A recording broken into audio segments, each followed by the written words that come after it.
Good evening, and welcome to another episode of The Fire Caves, a Star Trek Deep Space Nine podcast.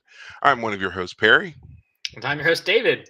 Tonight is another special episode, Fire Caves After Dark. We're going to be talking about season three a little bit as we did last time, but more, we're going to talk about other things, including The Expanse, Star Trek Picard, Mass Effect, all kinds of fun stuff this episode. But before we Absolutely. continue, you can find us on Twitter, Facebook, Spotify, Apple Podcasts, and YouTube as The Fire Caves, a Star Trek Deep Space Nine podcast. That is correct. And it is a particularly chilly night here for us in Texas, as I found out just a little bit ago. So, a great time to talk about books, of course. So, for those of you who've been following along, as David said, we have been making our way through the Expanse book series. We're both really big fans of the show. We're both very upset that the show ended at season 6 when there are 9 books. And now we're basically reading to figure out has been left, what was left out, and what has been left behind, and so forth. And hope like hell they come back and give us more of these fantastic characters and their story. So while the expanse will be the main focus of our night, there are some other things that we'll be talking about as well. And we're going to get into all that, of course. But before we do any of that, David, how's your week been? Yeah, it's been all right. Work's been uppy downy, good uppy downy. Works normal. The time change, man. Gosh, I thought Yes. I keep hearing that like there are politicians out there in the ether who are ready to end this, and they'll put up the legislation, and then they never follow through. I'm just like, So this could be a for bipartisan win for everybody. for as long as I can remember, this argument has come around like clockwork every year when the spring forward, fall back, comes up. Do Yeah, we really need to have a time change? Is this important? And the story goes that the reason why we started doing it in the first place was really to help out with farmers, yeah, because giving them that extra hour and moving the hour and everything else allowed them to work earlier at one point in the year and then later at another point in the year. But now the way that our society has changed, the way civilization has changed, really doesn't really seem to be a need to do this. right. So yeah, the argument gets uh, touted out. I know there are certain areas that don't observe daylight savings time. I know that there's a city in Indiana, as a matter of fact, that doesn't observe it. So they Hmm. seem to be doing just fine. Yeah, Personally, I don't care either way, except to say whenever we finally decide which way we're going to do this, and we're going to do it forever or we're never going to do it again, let's make sure that when that decision is made, it's after we fall back. Give me my hour back, and then yeah, we can yeah, stay that way. yeah. I don't want to think that I forever lost an hour at some point. So The yeah. government can take all kinds of things, but dang it if they can't take an hour of Right, my time. right. Don't take my hour. Maybe what we really need to do is go back to the days of early I guess late 17, early 18th century, whatever, where because there was no electricity, people used to have what was called a second rising. So you would work throughout the day during daylight hours, and then you would go to bed, and then when the sun started to really first come up, they would get up again and do indoor activities, and then Right. go back to sleep. And so you had this like weird period in the middle of the night, basically, where your whole family was up and active again and doing things, but it was just all internal home stuff. And then you would wait until daylight hours to venture out and do your other stuff. Right. So I don't know. I don't know why that seems it's intriguing to me on one hand, but also weird on another. But whatever, you know. Right.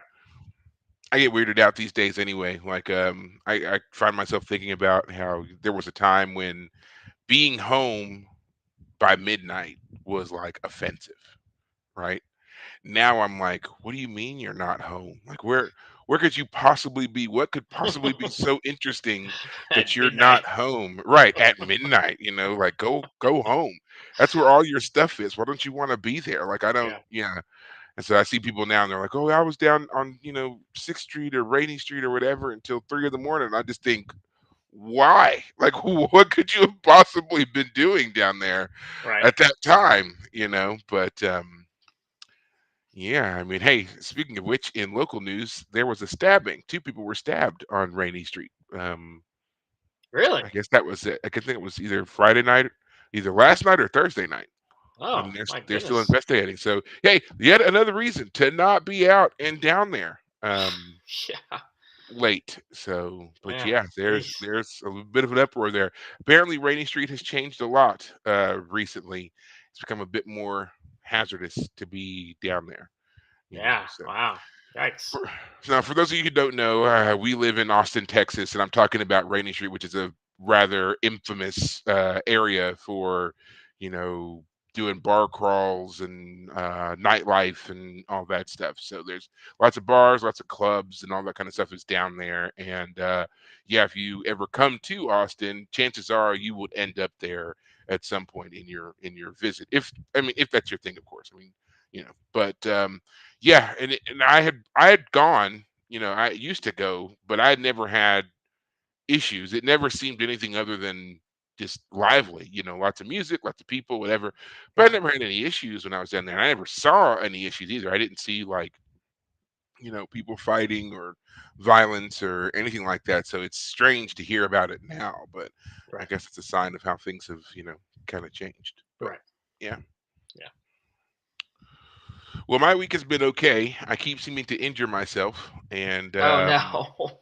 I don't know. I've kind of fallen into this well of recurring injuries. You know, I hurt my back, and then I seem to keep hurting it. And even when I think I'm better and I rest and whatever, then I start to do something, and it'll just seize up really bad. I was helping out my sister and brother-in-law at their wine bar, and really it was a struggle. And now I've helped out several times in the past, and I never had any issues. But this past week doing it, I mean, I was stiff, I was slow, I was leaning on things a lot. I had to sit down at different times. I was really, to be honest, I was embarrassed because you know there was a Yeah. time when I could just you know just go right, and Right. it didn't matter. And now, like, I mean, it was difficult, and I started to sweat a lot, you know, and I was just like, man, this is not good.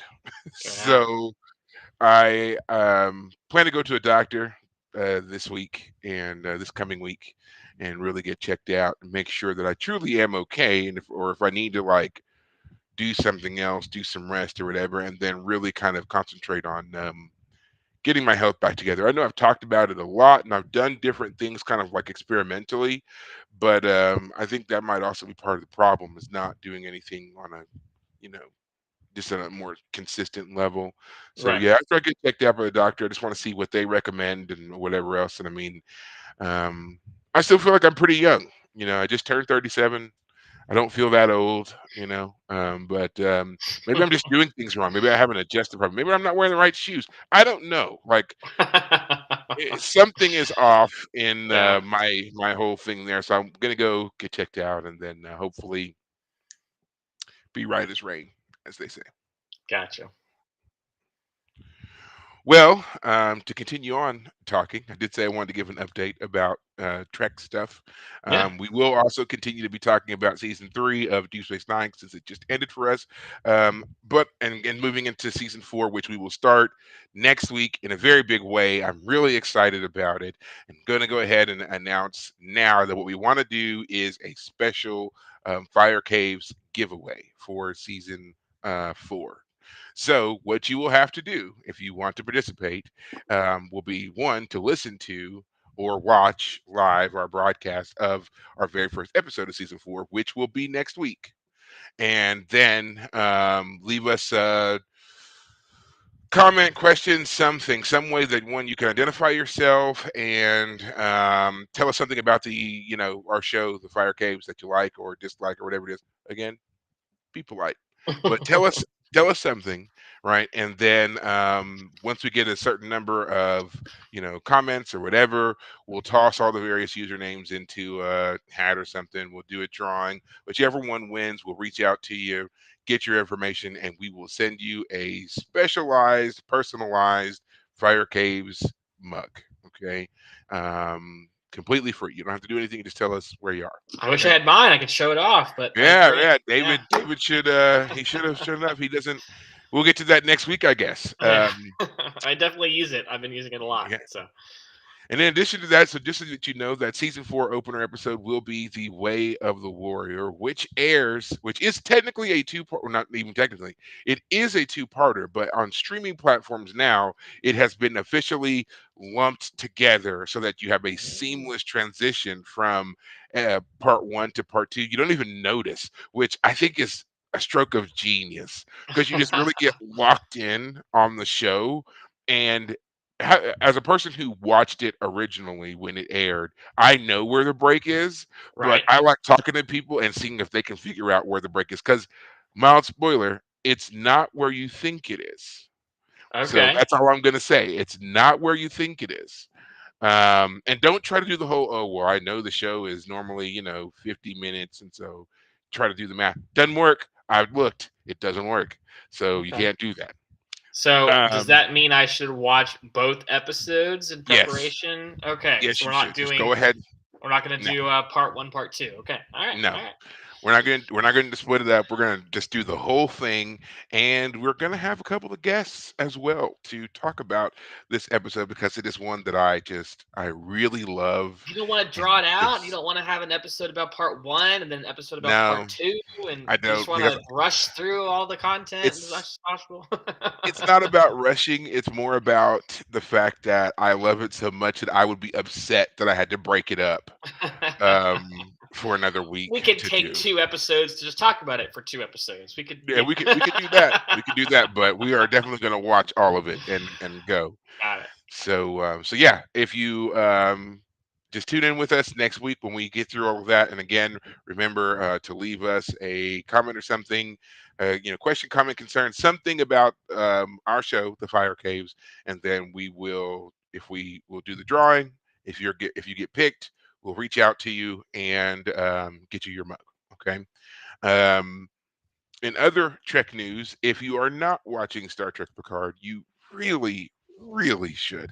Um, as much as I enjoyed the first two seasons, this third season, it's fantastic. Like, I can't think of any other way to describe it. I wish that the other two seasons had been this. Like, it's just great. There are so many great callbacks. There's like they've done the nostalgia part right, like not just making it a cliche or a contrived moment or anything like that. Like the things that get injected into it, they make sense for the story. It's not just oh, we want this person because we thought they were cool when we were a kid. We want like none of that. Like I mean, there is that, of course. The director will tell you, the showrunner will tell you how big of a fan of the next gen series he was and Right. is, but they've really done a lot to like understand the progression of the characters' lives and what's taken them from where they were to where they are now. And there are so many just great callbacks. And I know you haven't watched it yet, so I'm going to ask your permission. Right. Would you be okay with me giving you one spoiler? Okay. Go ahead. I have been thinking about this since I saw it, and I've wanted to tell you. And um, you one of your favorite recurring characters came back, and I I loved it. All of their scenes were fantastic, absolutely from beginning to end. And I almost called you to be like, David, you have to watch. If you don't watch anything else, you must watch this episode A because I knew recurring you would love it. character? Which A returning character? recurring character, formerly Ensign Ro Laren, now Commander Ro, came back. Oh gosh, yes. Oh Yes. goodness. Yeah, yeah. If you had called me, I'd have been like, "Oh man, oh, And bro, Laren." she was wonderful. Michelle Forbes was fantastic. There are little elements of um her Battlestar character I feel were evident in Well, her I mean, portrayal here. obviously, yeah. Yeah, there She's are been there, certain. done that by now. Yeah, yeah. And maybe I don't know if maybe I was just like seeing it because I want to see it, but like she did certain things in the way she spoke a couple of times. I was like, that's not. that's not Roe, that's Admiral Kane. You know, Mm, so yeah.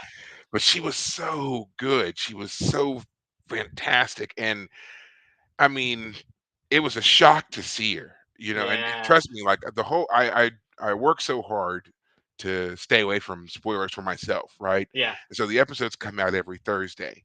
And this past Thursday, man, my Twitter was blowing up.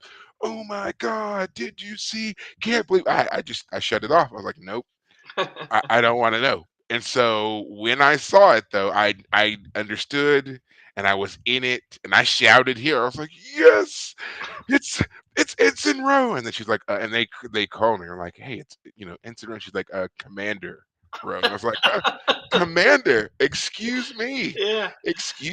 Commander Row. Wow. And Ah, oh, she was great, David. She I was can. fantastic.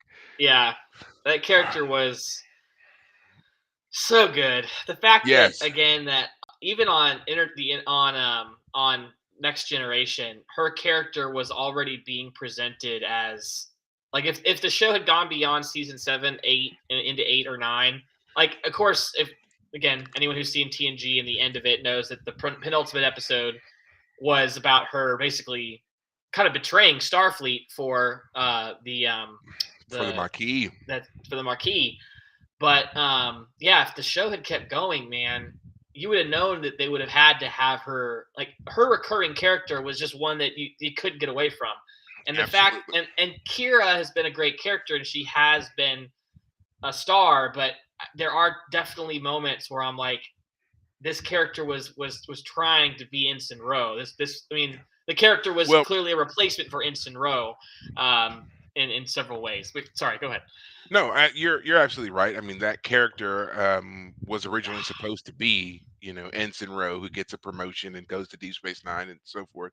I feel like the character would have ultimately become different because of the history we already had established with Rowe, and I think that they ended up having to retool a lot of things to give Kira her own unique path.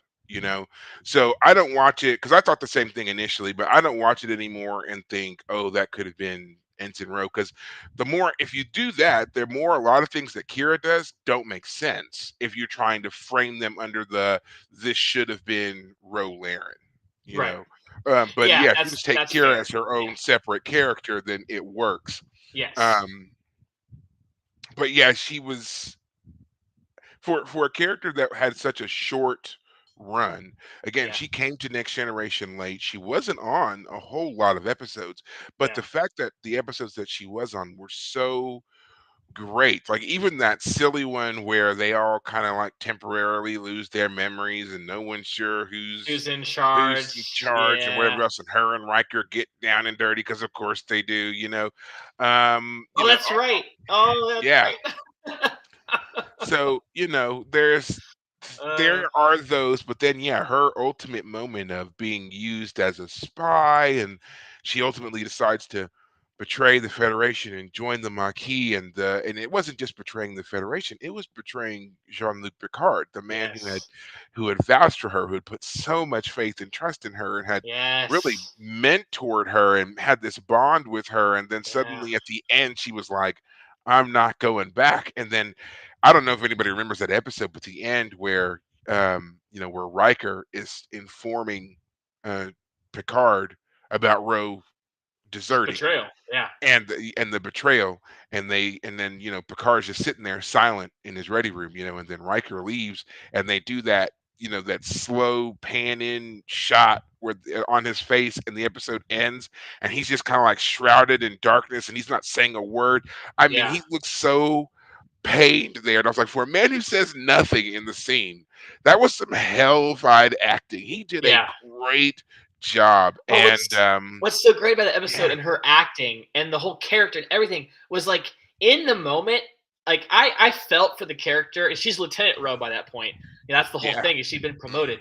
Like you do feel like yeah, the Federation are kind of the bad guys in that episode. They're the ones who are not doing their job. They're enforcing this arbitrary treaty with the Cardass. Yeah, like, yeah, it feels like, and again, that's the penultimate episode, and in the penultimate episode of TNG, it's like our trusted crew are the Well, baddies in that episode almost. Not the true baddies, almost, obviously, but but it's like a lot of what they were doing that was making them, bad. They also had they were operating on bad information, and right, as things started to come to light, Picard was trying to fix the problem, but it became exceedingly difficult. right, And yeah, they end that very bitterly. There's not really a true resolution, and her desertion really just kind of like just nails that home that no one was a winner here. yeah. And yeah, that last bit of betrayal. And that's what I think about too, moving forward and going on to Deep Space Nine with that character. There's no way they wouldn't have been able to have that come back up, Yeah. and to have, like when Picard initially showed up to pass the torch to Cisco, if Roe had been there instead of Kira, there's no way they wouldn't have had a meeting and a showdown of sorts, and it would have greatly overshadowed Yes. what was going on with Cisco, only Ugh. because Cisco was a new character to us. The Right. relationship between Roe and Picard was old; it was Right. established. We knew that grudge match was fated, right? Right. So yeah, it would have definitely overshadowed, and so yeah, you kind of have to be like, it worked. What they did, it ultimately ended up working. But yeah, to see her come back and have her scenes with everybody, and they're kind of going through things, and we find out who she is and how important she's been to the story In the so meantime. far as Yeah. well, right? Has and the implications of what she's been up to is great. And then, like I said, her scenes, man, I mean, she was spot on, man. Michelle Forbes has not lost a step. She was fantastic. She was Yeah. absolutely fantastic. And yeah, almost caught. I was going to be like, David, just turn it on, watch it right now. Yeah. Um, with Yeah. Discovery I still want ending, to catch up. y- I want to catch up on it all. But just yeah. go ahead. You should do it now. There's 5 episodes, man. They got 5 left, and then Right. it's over. Screw season 1 and season 2. You don't need them. Watch season 3, and yeah, you can thank me later. I'll wait. I'll wait. Um, yeah, and with Discovery ending, Strange New Worlds is slated to come back soon. They haven't really given an official date for that. And then of course we have Lower Decks and Prodigy also in the works. But yeah, I'm hoping that they kind of do what they had initially set out to do, which was you should have been able to transition from one show to the next. As one show ends, another one's new season begins. But now Discovery will be leaving a void there for us when its run is over with the fifth and final season, and then we'll have the other shows. So I don't know.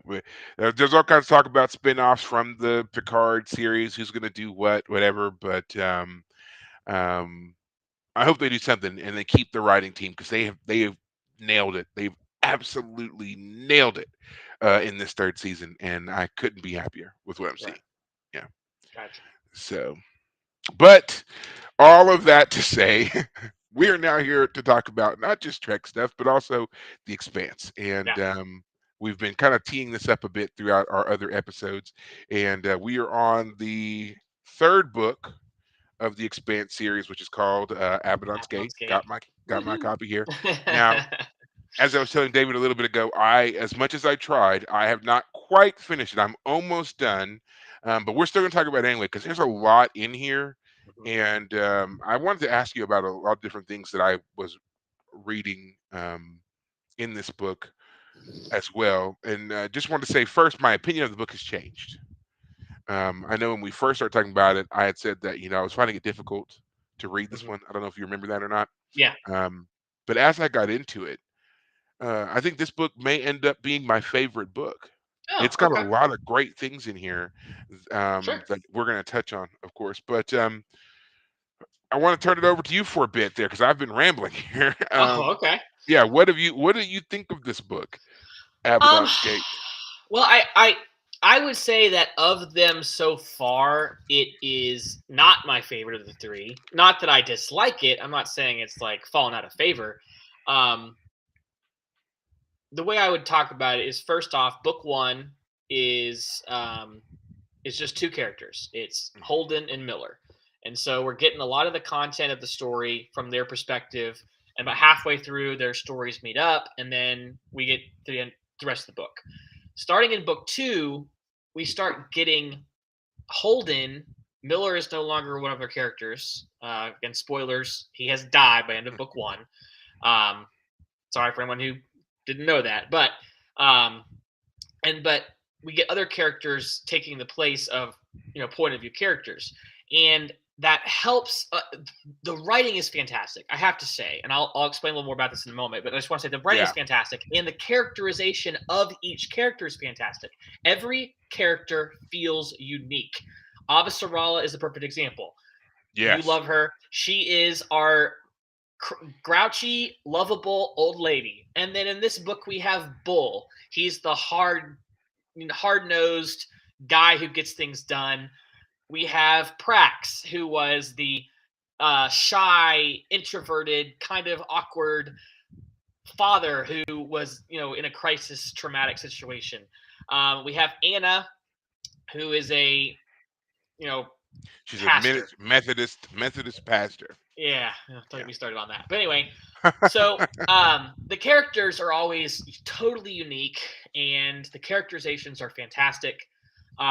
But I do feel that because we have multiple point of view characters, and because they sometimes are very different, Prax is not a point of view character in book three. He's not even really there at Yeah. all. That does mean that some of the continuity of the story is a little bit. I mean, it's not how do I put it? You get Holden's perspective,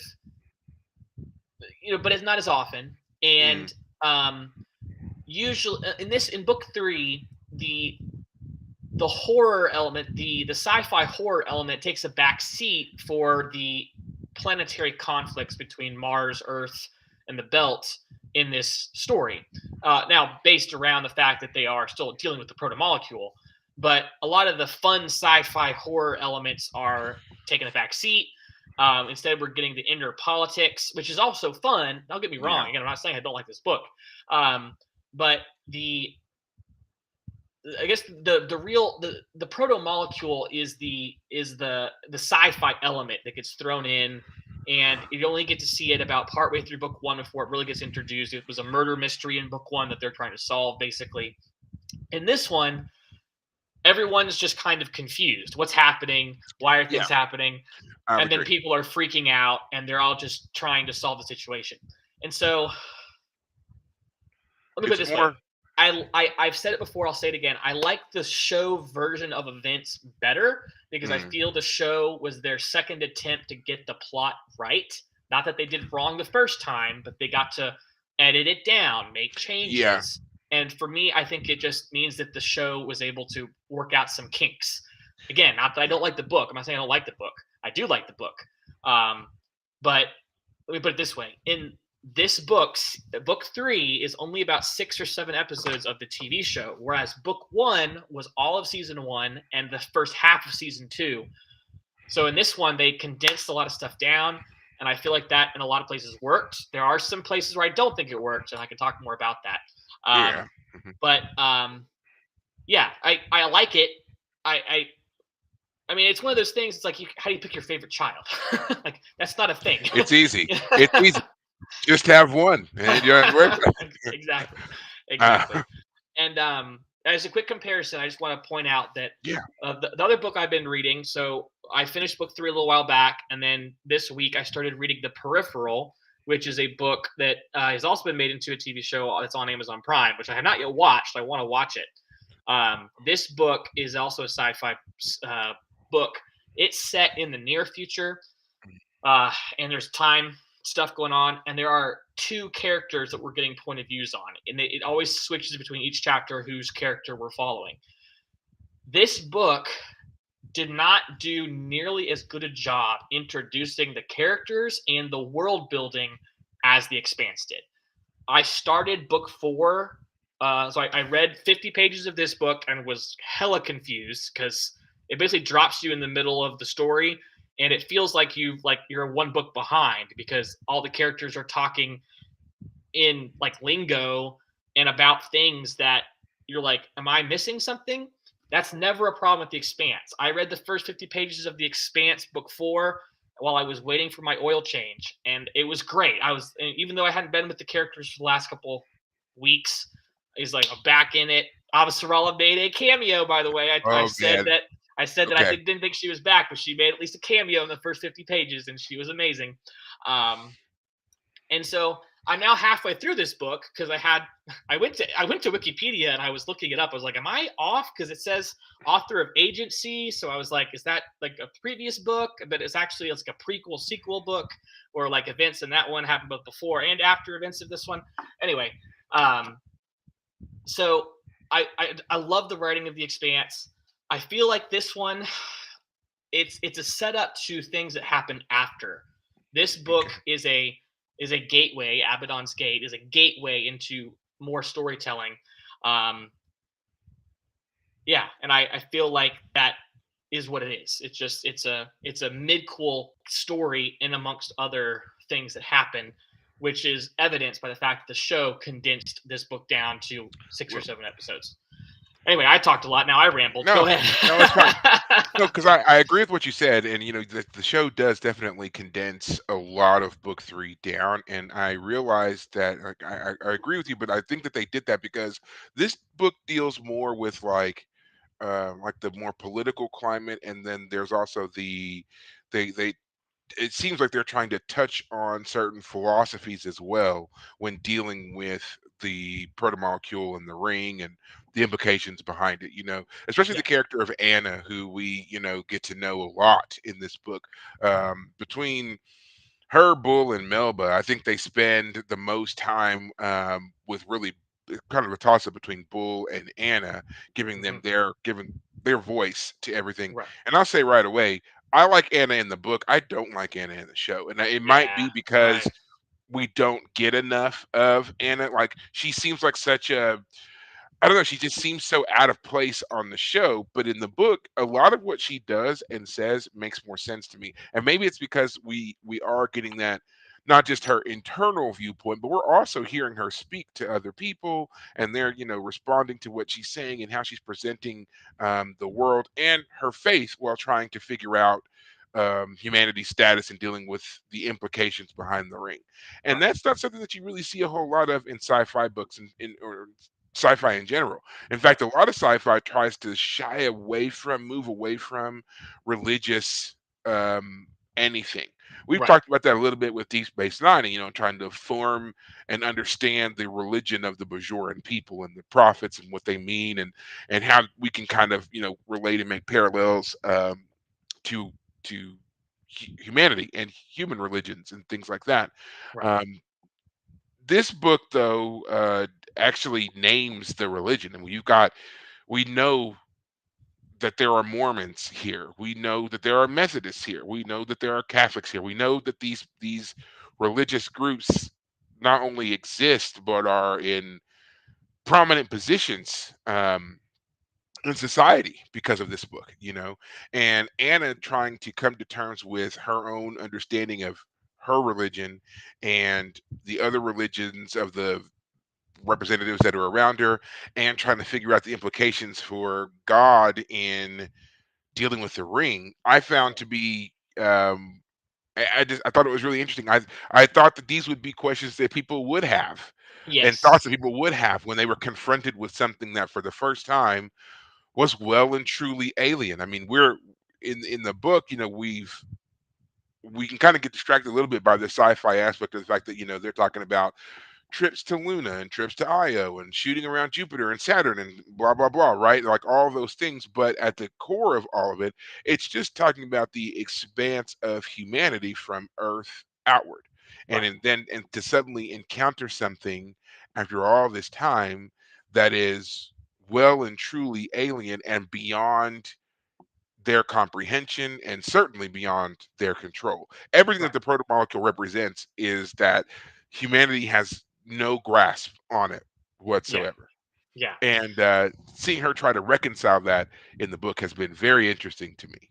Yeah. They definitely do a better job of that in the book. In the show, I mean, the character is introduced in season three, but in the show, season three starts halfway through the book two. Mhm. So her character is introduced as knowing the president of Earth or the prime minister of the UN or whatever they call him. Um, Secretary General. that's it. Yeah.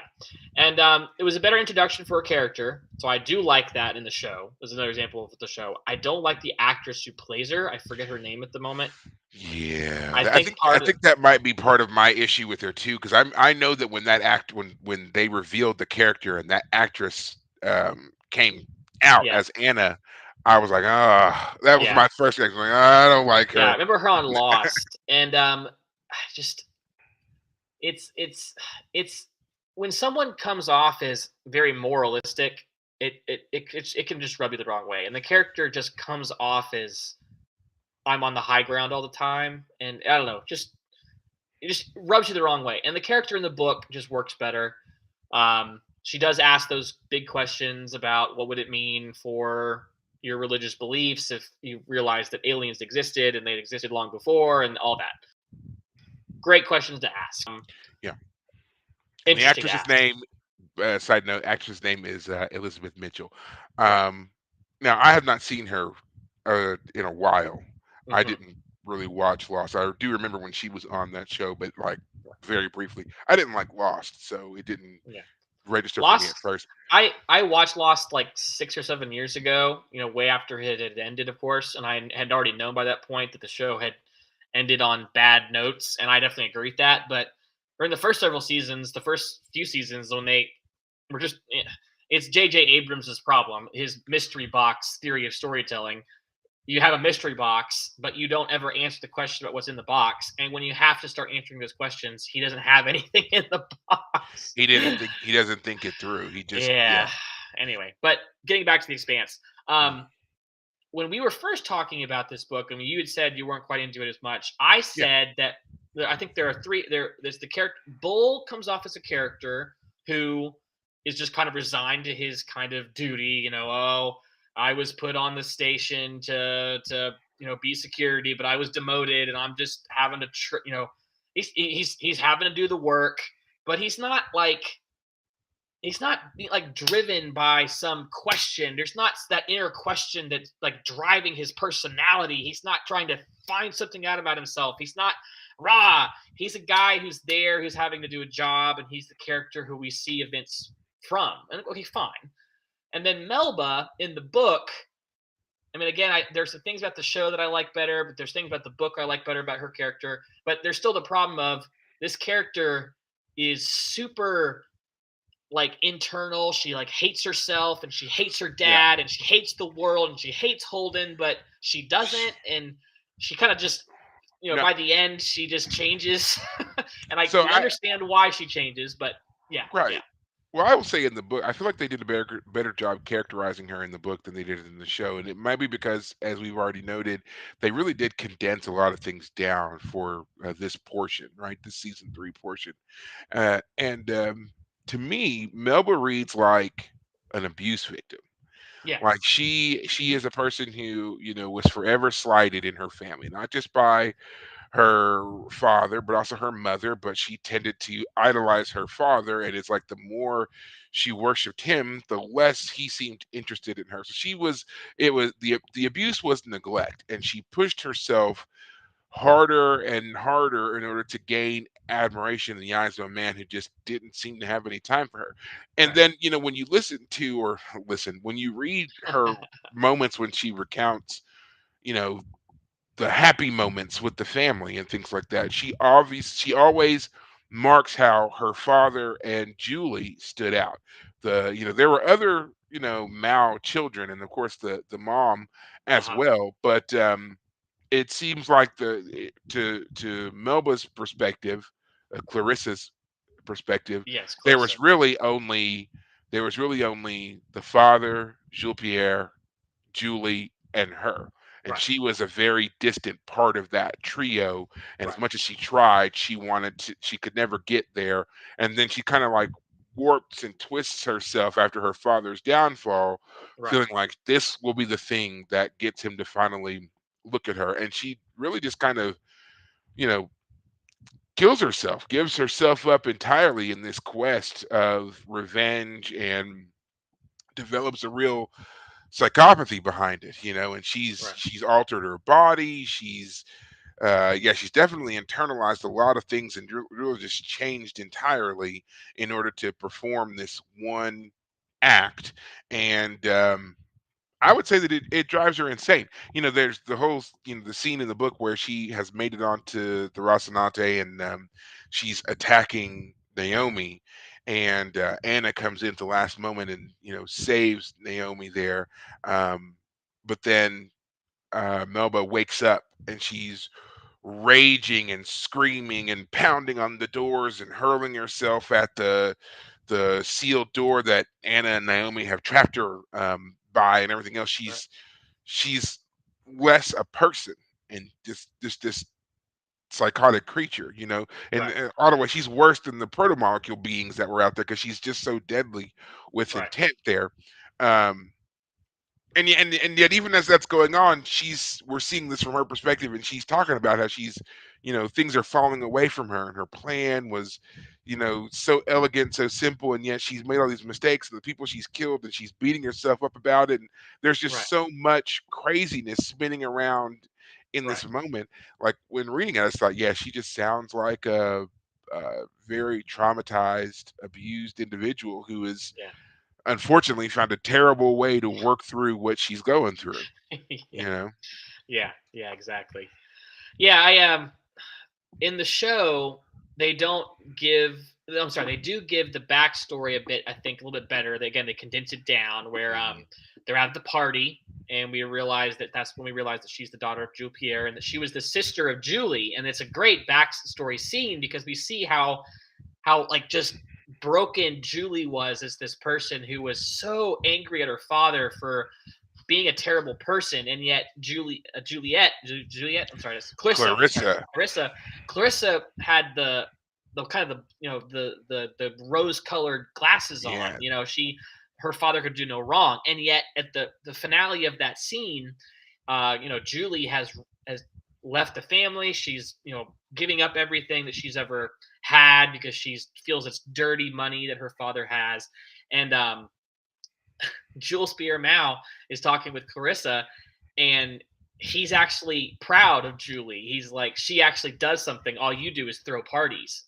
The very Yeah. party that they're at right now, that was supposed to be for Julie, like she set all this up. Yeah, it's a great scene. But Mhm. the book does a better job of explaining the tech that's in her mouth about this, what she did to her body, and how when we first see her in the book, she's not only in the criminal underworld, but she has to kill all these people. And how, like, yeah, you talk about working out your trauma. Yeah, gotta go kill a bunch of people to work out your Yeah, trauma. I mean, and Uh, it's one thing that's one thing though. I mean, like, it was cool to read, but obviously watching it, the visuals are just are stunning, yeah, Um, and yeah, and I mean that was one of the things too that frustrated me the most about the show was there were so many cool little, like, just, yeah, little things, little detailed things like that obviously they included, but we never got an explanation for.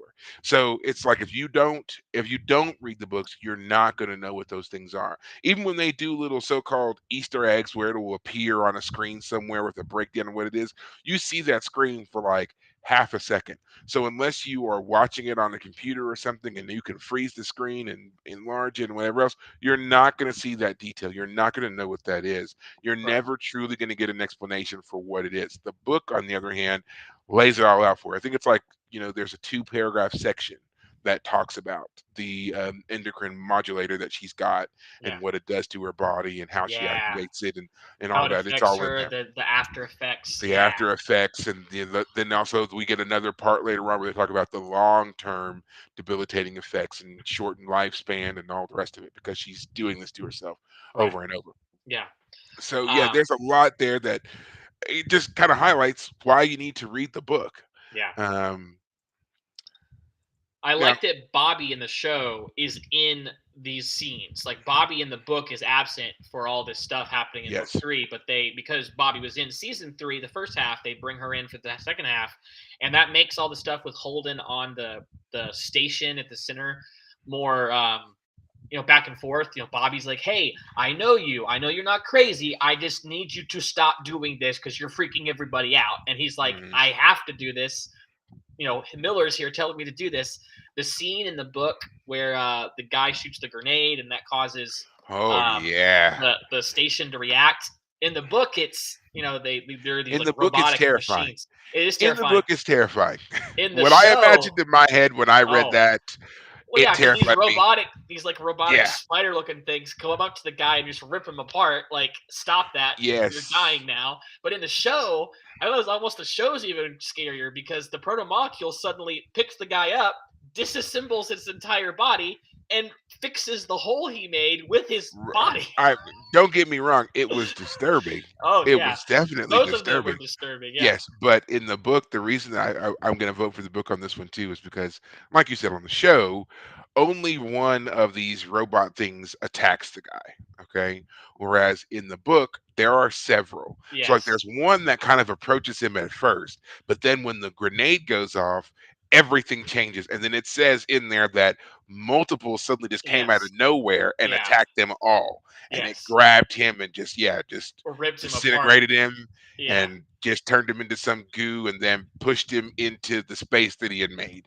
And even Holden was like, did that thing just turn him? I think he called him like, did he just turn him into like fertilizer? And he was like, yeah. something like that. It's Yeah, like Jesus Christ. yeah, I was imagining, yeah, like man-sized robotic spiders yeah, just jumping on them and being like, and their legs ending in, just like serrated pincers. knives and Yeah, whatever, and just being like, yeah, Edward Scissorhands, and sliced that man up and pushed him into the hole he made, yeah, and then sealed it. It was like, yeah, I mean, yeah, I- it was it was gross, yeah, but yeah, even watching it, I was just like, oh my god, I love that scene as well. I right. love the stuff, yes, definitely in dealing with the proto molecule, and I, in the book, we finally get an explanation for a scene in the show that had totally escaped me, and I didn't realize that's what it was. And what I'm talking about is um, in the show when Holden makes it onto the station, and Miller is prompting him to touch the control panel, and he touches the control panel, and all of a sudden he's like, he's screaming, and we see him kind of like floating naked in the void, and he's, all this, and he's having this experience clearly, but from Right. us watching it, it was a very I don't know, Yeah, it's just hard. this disconcerting scene, like there was no Yes. connection there, Right. you know but in the book, when they tell Yes. you what it is that he's seeing and Right. experiencing, and Yes. the reason he comes out of that with such an intense, fear, Right. it all made so much sense. I was like, man, Yes. they really should like redo this scene because Yes. it sounds amazing. Yeah, I totally agree that one of the books I've read about storytelling, in a book, you can get the character's internal experience, but when you're watching a character on a screen, it is extremely difficult to show the experience of the internal. And so in that scene, there's no talking. He's No, just seeing all of this stuff about how the proto molecule beings, how their civilization was destroyed and how they were experiencing some traumatic civilization ending experience, and how they were choosing drastic measures to try and stop it and how they were failing. But in the show, I mean, they show that they like shot a beam into a sun, but you don't get the full experience. Like, they yeah. should have shown multiple times. Yeah, that's Like, the thing. Too. They should have shown they did this multiple times. 'Cause that's what the book is saying. They tried it in one area, thought they had kind of like cauterized the wound, just to use a phrase there, right, and then they started doing it again and again right, and again to stop this cascade that they were noticing was happening. And that's the other right, thing too. It is a they, because we are now clued into the fact that this is not a civilization of individuals. They kind of exist in like a hive mind, collective type, which yeah. as a Star Trek fan, anytime I hear hive mind, collective, The whatever, I'm Borg. always going to think of the Borg. And it just, I know that it's fake. I know, it's, sci-fi, whatever, but just thinking about it for a brief second, and even giving it the remotest possibility, it creeps me out. The thought of a loss of all individuality creeps me out. So Yeah. when I hear it, I'm just like, I don't want to deal with whatever that is. And Right. then, they're telling you the greater implications of um, what Eros was before it was trapped in Jupiter's gravity well or whatever it was for 2 billion years, and Yeah. how it was sent out to do this thing all these times ago, and Right. that kind of seems to be their modus operandi. They like doing this. They open these gates and they send these probes through, and they just kind of see what happens on the other side, Right. and start or end civilizations or whatever it is. I mean, this is something that that kind of repeating of history, where civilizations are begun because another one was ending, or their cycle was up and someone else is co-opting them or whatever else. That comes up a lot in sci-fi too. Right. And this is where I started to see connections to um, not only Battlestar Galactica, but also another video game called Mass Effect. Yeah. And the cyclical story, is it's an interesting type of mythology that I don't think I'd ever really considered before. Battlestar Galactica, especially the reboot, talks about how all of this has happened before and will happen again. The cycle of the rise of civilization, ultimately wiped out by synthetic life, and then supplanted again by something seemingly new entirely to start the cycle over and over. Is their storyline. And then, of course, Mass Effect is the same thing. Right. Societies rise up to a certain level of technological advancement before something happens that causes them to be kind of, either wiped out or brought back down to, Stonehenge level Right. at best, Right. you know, and the cycle continues. So I want to talk about those, of course, because we've both watched Battlestar Galactica, and knowing that, and then watching The Expanse, and we're talking about kind of the similar thing here. What do you think that is? Why do you think that we kind of go into this area of storytelling, that we start to think about how our civilization is not the first, that there was one or multiples that came before, that we are just living through this cyclical stage of development and ultimately destruction and rebirth?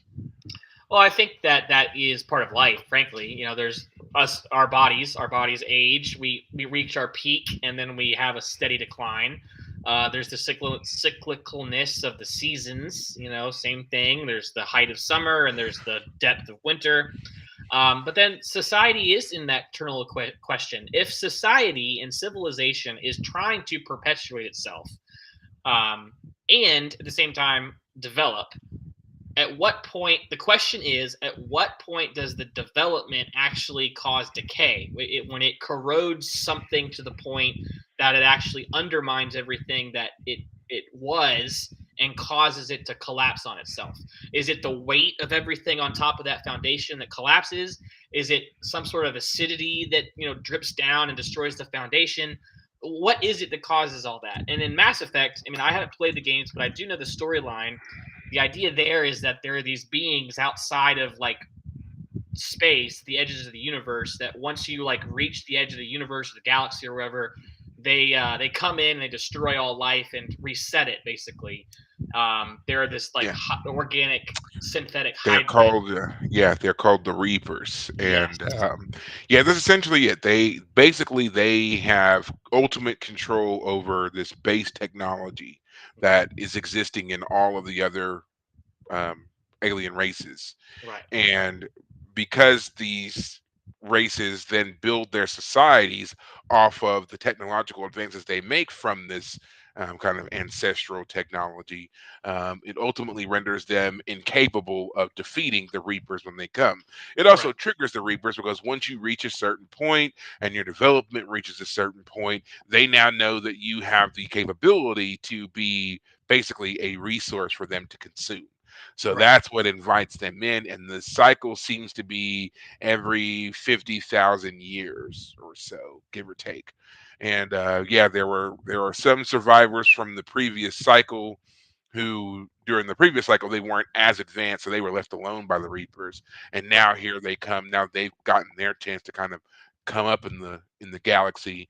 Now it's their turn to fight the Reapers. And yeah, we've got Commander Shepard leading his team, trying to figure out a way to stop this reaping of civilization as we know it. Right. Yeah. Um, but again, it's that story. It comes up a lot in humanity, in mythology. There are a lot of different cultures that have a story of this type of rise of a civilization, then the cataclysmic fall, and then the rebirth, right? Right. And I always wonder why so many cultures share such a similar story, across the world. Especially considering that for a lot of them, these are ancient stories, and they come from times when knowledge of other areas of the world didn't didn't exist. Right. So it always strikes me as bizarre that there are so many of these stories with so many similarities that it's almost like it just makes me wonder sometimes, like, what happened, because it almost makes you feel like you can pinpoint a moment where there was a collective sharing for us Right. of of an event, and Right. then it kind of goes from there. And I know that there was, I don't know if anybody's familiar with Carl Jung, but he talks about a collective unconsciousness in his work through psychiatry and psychology, and talks about why we have certain archetypes that are universal, and it does stem from this collective unconsciousness of a shared experience in humanity. And so I always just wonder, like, if that's what these stories kind of pick up on and are maybe unintentionally using and giving us a framework for storytelling as well. Well, I mean, the biblical Christian answer to that would be the story of Noah and the flood. That the story of Noah and the flood is that the ancient world, whatever that was, got to such a point that they were just so evil that God was like, okay, I'm gonna kill all of them in one cataclysmic event, and only save Noah and his 7 family members and 2 of the animals, which if you go to Answers in Genesis, which is a Christian organization that explains how that could have physically happened, they say that you're not talking about like every breed of dog. You're talking about a canine and a canine pair, and then from all canines came all the other canines, stuff like that. But anyway, just that would be the Christian answer to that. What is the collective experience? The flood would be the collective experience, according to the Christian and Jewish tradition. Um, yeah, Well, I bring it up only because I've always liked that line of psychology, because again, there are so many shared stories, right? Like, I mean, you could just think of any famous story that you've ever heard of in history, and you can find that similar tale told in almost every culture, going way, all the way back to ancient, times, just almost outdating itself, right? right. Like, Romeo and Juliet was not told for the first time by William Shakespeare, That's right. not at Yep. all. You know, uh, Plagiarized. right? You can find that several times, and even, just, and again, the Greeks had it, the ancient Mesopotamians and Egyptians and uh, Chinese, Japanese cultures, they all had their versions of Mhm, stories like that. So mhm. to find that we're still doing it in this century, and then obviously we're projecting into the future with the expanse, and we're finding that same kind of thing, I always find that very interesting. So if Yeah. anybody knows of any other parallels, please feel free to let me know, because I'd like reading on those lines of mythology as well. Right. Um, Now, Battlestar Galactica does it in a way that basically is telling us that the reason that we seem to be stuck in this cyclical pattern is less about a natural evolution, and more about we just keep making the same stupid mistake over and Mhm. over again. Right. And our downfall is always in thinking that this time we're not going to make the same choice, and yet we do. Right. So I don't think I see that here with the Expanse, but no, now that I think about it, I guess we do, because one of the key themes in the story is Holden constantly trying to make what he feels is the correct decision, but he's so dumb about it in some ways, and like Yeah. Miller keeps coming in and being like, you're kind of stupid, and it's just it I'm gonna cracks me up, but like I The love those Ava little Sarala lines. cameo is exactly about that very thing, by the way. I just want Oh, to great. say. I love her. I love her so much. I Oh, love this I'm telling character. you, man, it is. I was laughing out loud in the middle of my mechanic shop as I was reading her scenes because she is just amazing. But keep going. Okay. But no, I mean, like, I think that that's just an interesting thing that we keep talking about, like, the well-intended person, right? The well-meaning man, the whatever. And that's what Holden is supposed to be, which, in the first book, he kind of annoyed me with just how, he was so committed to doing good and it almost made him boring, right? Yeah, And now we've gotten into this whole other level and he's dealing with this protomolecule and the station and what it means and what he needs to do. And Miller is just like, I told you, doors and corners, idiot. Like, stop just charging yeah, into things. yeah, And it's just like he's so well meaning, and yet he does things from such a state of obliviousness that yeah, when I'm reading the book, I'm like, I would never do that. Like, I would never just charge into something. Like, why do you do what you do? Like, I don't yeah, understand it. And even the show comments on it too about it's with Prax and Holden, and they're talking in the mess hall on the Rocinante, and he's talking about how Holden is like a child in the sense that he always has this hope and he's always pushing to do something better, and he has this optimism about him that no one else has. And Holden even says, "Well, another word for child is fool." right. And Prax is like, yeah, but a fool keeps going, a fool keeps trying, a fool, whatever. And I'm like, yeah. And even as they were saying it, I understood they were trying to like pat Holden on the back a little bit. But to me, I was going, yeah, but you're still a fool. You you can you can be well intended, but at least don't be stupid. Like you're still dumb. You're still doing dumb things. Right, But yeah, that's what was pissing me off a little bit about the character. And I was like, man, Adama would never. Adama would like I never would do it. And right. Yeah, again, I love my little Battlestar moments, I guess, when they pop right, up and just get to do those parallels. right. Have you seen any of that here with Battlestar? Like when you read it or watch it, do you think about those other shows and see any connections yourself? I can't say I think of Battlestar per se, mainly because the premises of the shows are so different. Though I guess actually the later seasons of the Expanse would fit with Battlestar a little bit more because you're more out in space, trying to survive with all the stuff that happens in Mhm. those later books and seasons. Um, trying to think, I guess in the moment I don't really think about the comparisons when I'm watching or reading The Expanse per se. Um, I mean, my favorite sci-fi series is the Ender's Game series, Mhm. which has most of the books are good, but there are some. The most recent one, and Orson Scott Card put out is a real dud, unfortunately. Um, Well, they can't all be winners, man.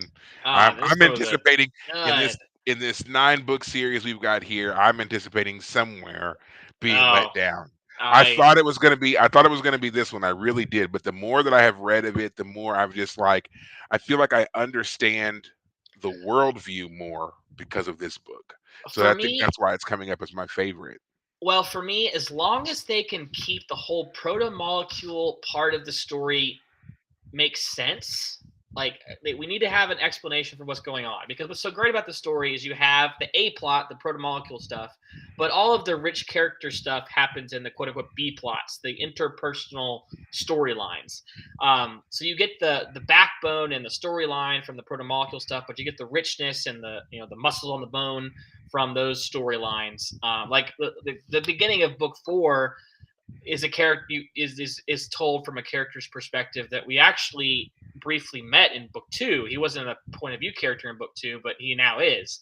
And again, part of the reason that the Expanse is so well written, and in my opinion, better written than this one. I mean, this one I've gotten to the point where I can understand what's going on, but I'm still enjoying the characters from the Expanse a whole lot better.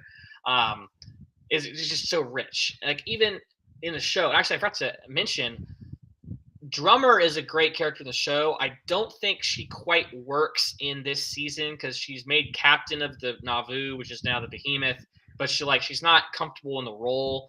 and she's kind of just a little awkward. But I do like Ashford better. What do you have any opinions on Ashford? I feel he's better in the show. So I definitely like Ashford on the show. What Yeah, I've read of him in, especially in this book, I don't like him at all. yeah. I mean, he's And a which villain in was, the book, but in the show, yeah, he's like a anti-hero type yeah, which was character. kind of bothering me because we watched the show first before we started reading the books, of course. And I mean, when he initially comes in, I have to admit I didn't like him at first, but I warmed up to him pretty quickly.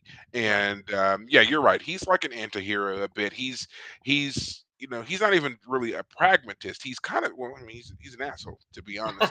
And he Yeah. just, but he does things in such a way that you're just like, okay, I think you like him because you realize he understands how to play the game.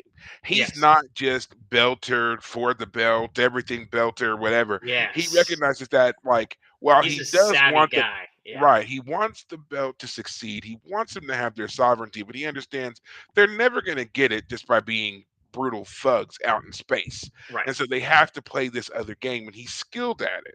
And that's Yes. what he comes across on the show. In the book, he's Incompetent. yeah, yes, that's the best word for him. He is totally incompetent, and Yeah. probably the best thing is when they mutinied and Yeah. removed him. You know, Right. and then yeah, on the show, drummer is, I guess she is Bull and Pa put together, Yes. Yeah. and in the book though, I like those two characters separately. Yes. I Paul I was a great understand. character. I miss Yeah, her as in the show. Yeah. yeah, I understand why they, kind of smashed them together. Yeah. But like you said, Bull is he is the person who just gets things done. He's given kind of a general direction, but he understands the world that he's in and how and what needs to happen to work. It's Right. not about achieving necessarily any ultimate goal beyond he does the work that keeps everybody alive Right. and moving. And then Pa is there kind of to take it that next step. Okay, she's helped him to kind of get things stable. Now she is kind of, the one to direct that course of the next bit of action and kind of push Ashford to make a decision up until the mutiny, of course. And Right. so, when they combine those two characters and kind of just make her, make drummer is, yeah, she knows what to do to keep everybody alive, but then she also knows that next step too. She's adept at both. Right. So I get it. But yeah, I do miss Paul as well. She was very cold, but not like, not that. I also want to say it's a cliched coldness that they give whenever they try to see, they do a woman character and I'm like, oh, she's really intelligent, so she must be a cold fish. No, there's not that. She's smart, she's precise, she obviously knows her people well, Right. and I think she works well when the proper respect is shown her, and that's why her and Bull eventually start to work out so well together Yeah. because they don't cross that line with each other. They now understand each other's boundaries and work well.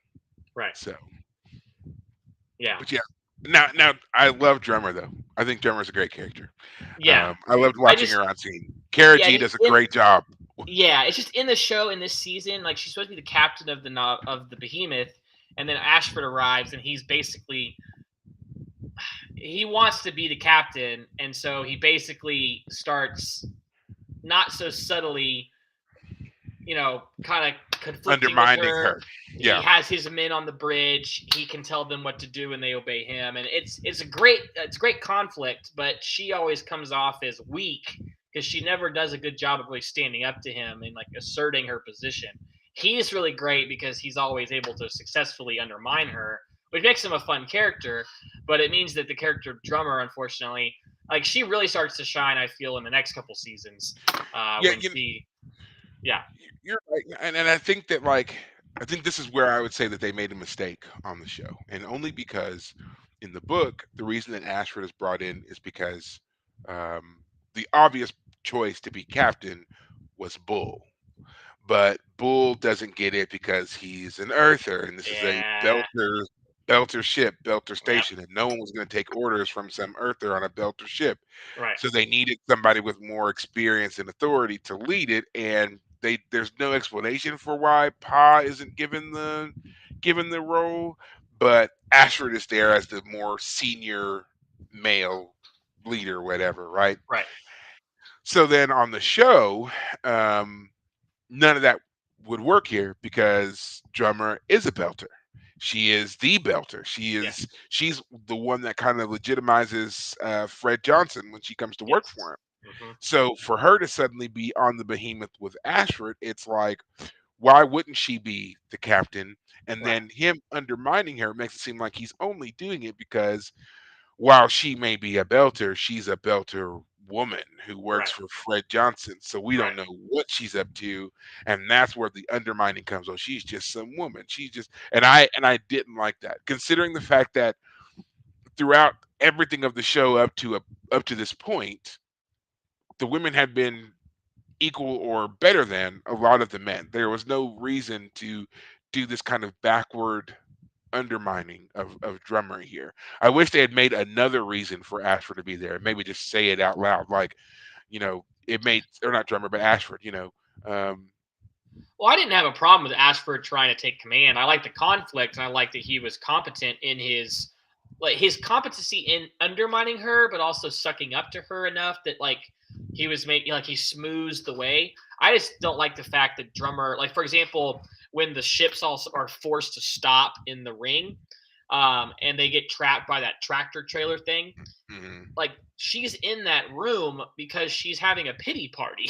It's like Yeah, and she turned off her phone thing, and it's like her you're the hand terminal. captain. Yeah, Like if he is so good at undermining you that you're actually running away to go pout, then he's won the game. Like right. that's my problem with the character in that moment. I just wish she had done a better the character the authors or the showrunners at that point had given us a better reason for that event. Why is Drummer? Why is she in charge? How is she holding up to Ashford better? Because I like Ashford in the show a lot. Like I like his explanation. I mean, it's Hmm. the same explanation in the book for why they're going to try and destroy the ring. They think that the ring is going to, destroy Earth. So we got to take it out before it destroys Earth. This is a noble sacrifice. In the book, he comes off as insane, but in the Yeah. show, they do a better job of making him seem rational, which is more fun. I'd rather have someone be rational in their making a decision than just be I'm losing my mind and I'm just going to blow everything up because I'm insane. I just like the show at times Which taking a second hit at the. Yeah, go which ahead. Sorry. is it's I know I was just gonna say it's odd that we get that characterization in the show and not the book because typically in the books, up to a point, you can identify with your villain. There's always supposed to become a point where you're like, okay, uh, you had me and then you lost me, right? And that's why Right. you're the villain because it was kind of the same for everybody. We didn't know you were the villain until you said something or you did something and truly revealed yourself. Right. Whereas on the show, he, like I said, he knows how to play the game. He makes sense consistently, so it doesn't throw us off. And I think that's why there was kind of that rewrite on him on being our villain here and becoming more that anti-hero who eventually works with Drummer, who obviously we like. And I think that also had a lot to do with it too. I think the response to Drummer um, on the show Hmm. had them change certain things as they were moving from season to season. Right. Um, and in the book, he is so one dimensional that when he eventually loses it, you're just like, oh, thank God, I've been kind of waiting for that to happen. Whereas on the Right. show, we don't have that. So Right. I think it's interesting that the book failed here versus the show Yeah. getting it right. So a clear example of what you've been saying. The show was an attempt for them to, a second attempt. They got a Right. second chance at bat here, and they really kind of knocked it out of the park with this character and made it work. Right. So I like Yeah. that a lot as well. Yeah. Now, as I said, I have not completely finished it. So we will probably be doing this again to, kind of wrap up this book and move into the next. Or did we decide that we were going to take a little bit of a break? Because I know that you were reading some other stuff. I had some other things I wanted to get into as well. And Well, I'm ready to move on to book four, and I mean, like I okay, said, I'd already read some 40ish pages of the fourth book already because I was taking a break from this one because I was having trouble starting this one. Um, Again, I'm halfway through this one now. okay, But if you have something else to read, I have other things I'm reading. In fact, I don't know if we talked about this yet for anybody, but you and I are a big fan of the Count of Monte Cristo. You had Yes. reread it a couple years Yes, ago. I had started it. Was that the first or second year of COVID lockdown?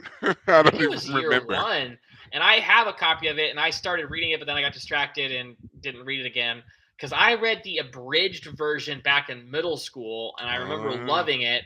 And I have a full copy of it now, and I just haven't gotten around to reading the whole 800 pages. It's a long one, but I remember loving the book as a kid, and again reading the abridged version in middle school.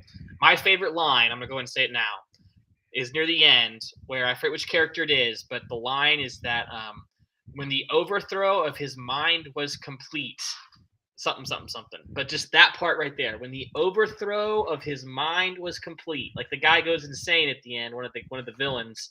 And I just that line has always stuck with me. But yeah. what a Anyway, great way to say someone has gone insane. yes, You know. exactly. But anyway, my point is that like I want to reread that. So if we're taking a break from the Expanse, or at least until you feel ready to get to book four, Yeah. I have other things I can read. So yeah, that's Okay. fine. So yeah, because I don't want to. I want to give myself a chance to like kind of just sit for a little bit and not jump immediately to the next one. Now that may change when I finally finish this and be like, no, I've got to know. I've got to know what's next, and just uh, and start reading it. I promise I'll let you know. That way I don't like sneak up on you or something. But no, I've got for Christmas I got the complete autobiographies of James T. Kirk, um, Captain Catherine Janeway, and Jean Luc Picard. Oh, they're And written I as autobiographies. yes, hang Oh, I on, didn't know about hang this. on, hang on, just a second. Oh, he's gonna go get him. All right. Yeah. Oh man, what do we got? I love to be able to show off. And so this one this is another one I wanted to read as well. I haven't gotten to it yet, and I've had this for a while, and so I haven't read it.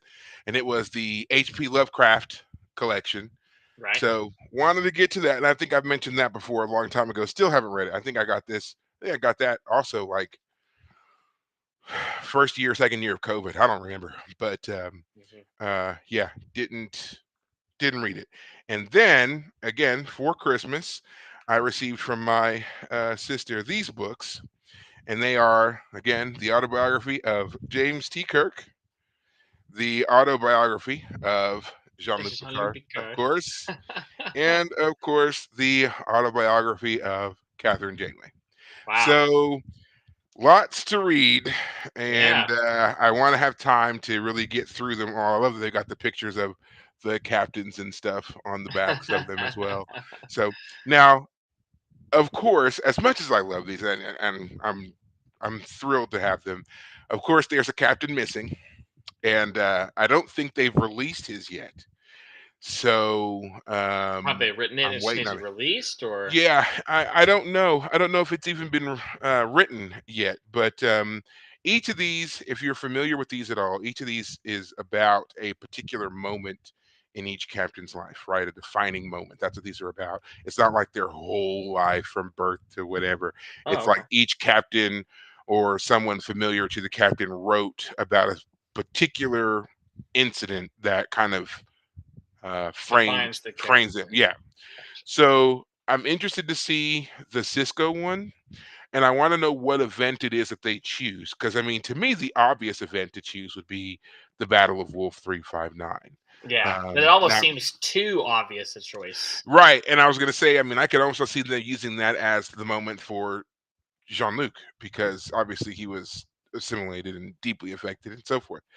Um, so I want to know what it is they're going to use for Cisco, and haven't seen anything on it yet. So if anyone sees it, knows where it is, let me know because I need to get that one to complete the set.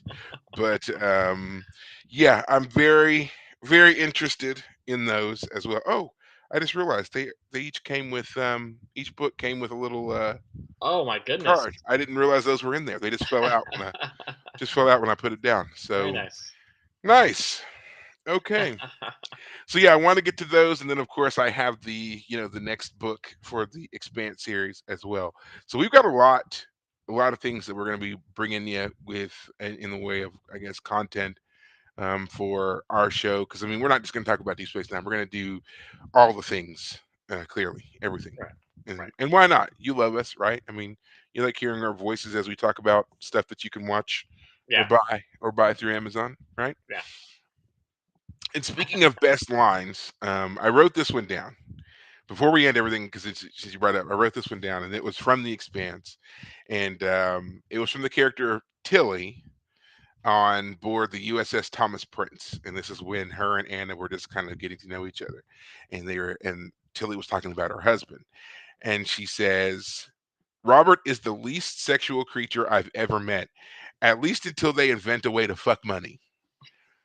I don't know why I that stuck remember with that me, line. Yeah. but I laughed. Like I laughed out loud when I read it, and I was like, that's priceless. I'm gonna Yeah, write that that's down." the whole sequence where she's talking about how she's not worried that he's cheating on her because whenever she finds him alone, it's always in his room with charts and Facts spreadsheets and and figures and looking yeah, at business quotas and yeah, whatever else. And yeah, that was her response to the question as to whether or not her husband Robert was cheating on her. because she's Robert out is here the by alone by herself out in the reaches right. of space while he's back on Earth. Oh And man, she's like, "Yeah, Robert is the least sexual creature I've ever met, at least until they invent a way to fuck money." So when I laughed. I thought I was like, who wrote this? Like that right there is as close to poetry as we're going to get in this century right? because that was fantastic. And and it's one of those things that wasn't included in the show. And also the character of Tilly in the show is significantly younger than how she's portrayed in the book. So I wonder why they made that particular choice because I don't think an older Tilly would have hurt anything, Yeah, So, but who knows? yeah. Well, um, we've definitely gone over our Oh yeah, normal this is a time here, long but after dark. Some of our after darks are yeah, just 30 minutes long. This one's yeah, three we times got that. into. Well, we talked about a lot here, and I mean, I still feel like we only touched on a couple of things. I really Oh did yeah, want to get, again, we're going to come back because we still have to finish this whole thing. But I did want to talk more about the religious overtones that we got in the book. I figure like that's something we should definitely do, considering our respective religious stances. So you can get that next time as well. As I said, now that After Dark will be in probably 2 weeks, let's right. just say, because next week we have our beginning of season 4 of Deep Space Nine, one of my favorite episodes, and it's the beginning of the season I've been waiting on with David for so long, and so we're finally here. We're finally here. So be prepared for a pretty big event for that, and don't forget about the giveaway. Again, you'll need to listen to the episode or watch it on YouTube, whatever. Leave question, comment, something. Be polite, and then we'll pull your name, we'll contact you, and we'll send you your mug. All right, that's how it'll work. Real simple process, and you get it for free. So I mean, free mug, man. There's no downside here. Free mug. All Yeah. right. All right. Well, until next time, and until season 4, take care of yourselves. Thanks, guys.